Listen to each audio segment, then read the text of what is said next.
Well, hello, friends.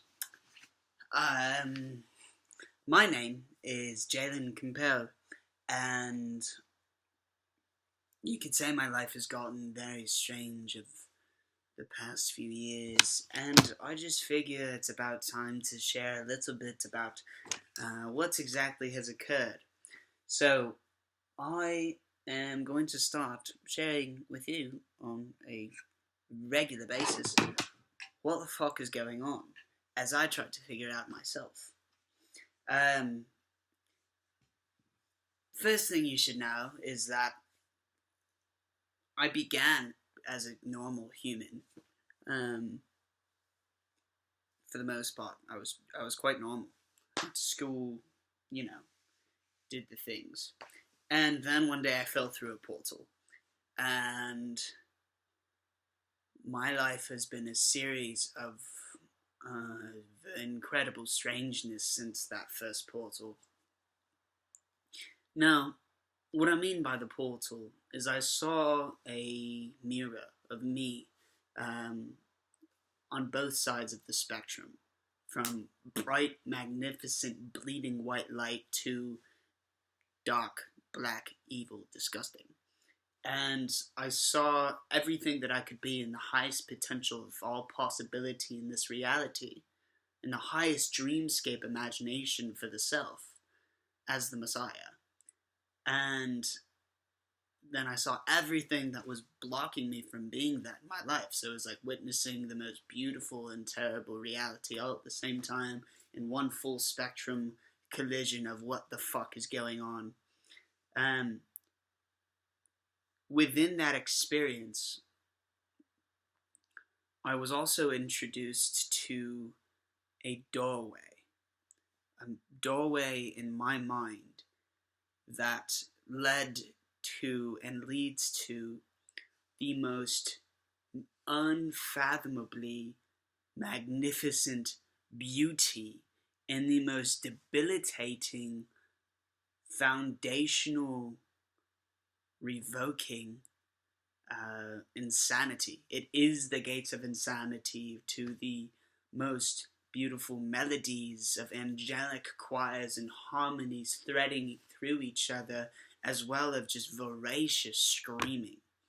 It is the unfolding landscape of glory, mountains and rivers and psychedelic plains converging and moving together with creatures emerging from its fabric, and it is also just lines and lines of bodies screaming in agony with faces bleeding, and just basically full spectrum, right? This is the doorway to insanity that I fell down. And the thing about this doorway is that it there's nothing more seductive. It is magnificent. It is unfathomably gorgeous. And it will also drive you mad, just like a great woman. And it's not fun unless you're going crazy for it, right? So I guess that's why we wrote it this way. But ever since that doorway, I haven't really been the same because I've kept on wanting to go back to the door. Knock, knock, knock, who's in there? Oh, yes, I miss you, baby. Come back. Oh, I'm back for more. You want to get randy, huh? Yes. Now, some of you might be thinking, oh, this man's done some drugs. He's on some drugs right now. Perhaps, who knows? But for you, I say, oh, you don't know it. You don't know, little girl, little boy. Has my journey been influenced by psychedelics? Yes. But I have to tell you that the work that I have done, what I once thought to be a psychedelic state, is now very much like my normal state of being. And my psychedelic states now are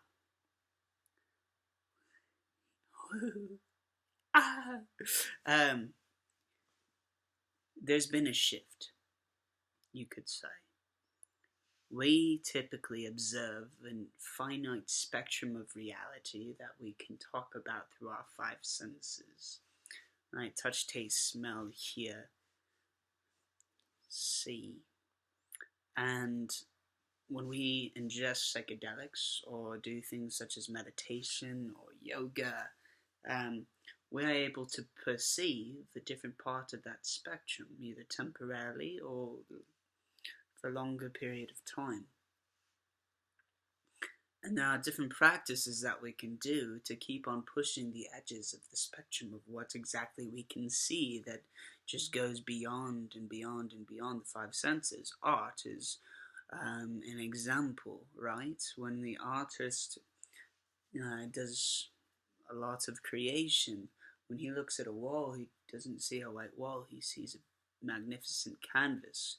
When the electrician looks at a white wall, he sees all the wiring beneath it. Depending upon our practices, we can see very different realities within the same form, right? And